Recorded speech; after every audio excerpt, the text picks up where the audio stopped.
अस्सलाम वालेकुम। किरण मुनव्वर का सलाम पाक यूनिटी स्वीडन के प्लेटफॉर्म से आप सब की खिदमत में।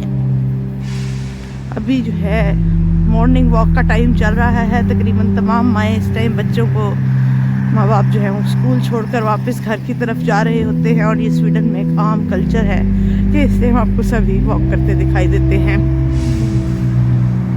आज जुमा है और रमज़ान मुबारक का आखिरी जुमा है। अल्लाह ताला हम सबके ये रोज़े जो है कबूल व मंजूर फरमाएँ जो हम रख रहे हैं, और हमारी बातों के ज़रिए और हमारी दुआओं के ज़रिए हम सब पे रहम फरमाएँ। इस कोरोना जैसी वबा से हमें जल्द अज जल्द निजात दिलाएँ और ज़िंदगी फिर से मामूल की तरफ आ सके। हमारे वालिद और उनकी जनरेशन से ये बात सुनने को मिली कि हमें जो है वो साल में 2 सूट मिला करते थे रमज़ान में, एक आखिरी जुम्मा के लिए और एक ईद के लिए। तो उसमें उनका कहना ये था कि जो आखिरी जुम्मा वाला सूट होता था वो हम ईद उल अज़हा के दूसरे दिन या पहले दिन फिर से पहन लेते थे। हमारी जनरेशन ने तो खैर ऐसा मुझे नहीं लगता कुछ देखा है। हमारी जनरेशन तक आते आते कपड़े इतने ज़्यादा होने लग गए, हम बहुत सारे नाशुक्रे हैं और हम कहते हैं जी हालात वैसे नहीं रहे।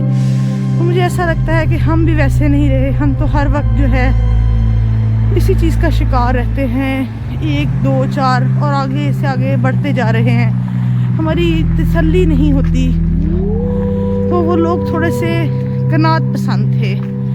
बच्चों को शायद 1 2 सूट मिलता था, वो भी खुश रहते थे। खिलौना भी कभी कभी मिलता था। अब तो रोज़ की बात हो गई है, जिसकी वजह से वो सब बिल्कुल भी जो है इसी तरह से हो गया है कि उन्हें लगता है ये कोई ज़रूरी चीज़ नहीं है। बस आज यही कहूँगी कि दुआओं में याद रखिए, अपने लिए दूसरों के लिए खूब दुआएं करें। ये दुआएं हम सब की निजात का ज़रिया हैं। अल्लाह ताला हमारा रमज़ान कबूल करे और इंशाल्लाह अच्छी सी ईद गुजारने की तौफीक दें। यही आज का मैसेज है। Thank you. अल्लाह हाफ़िज़।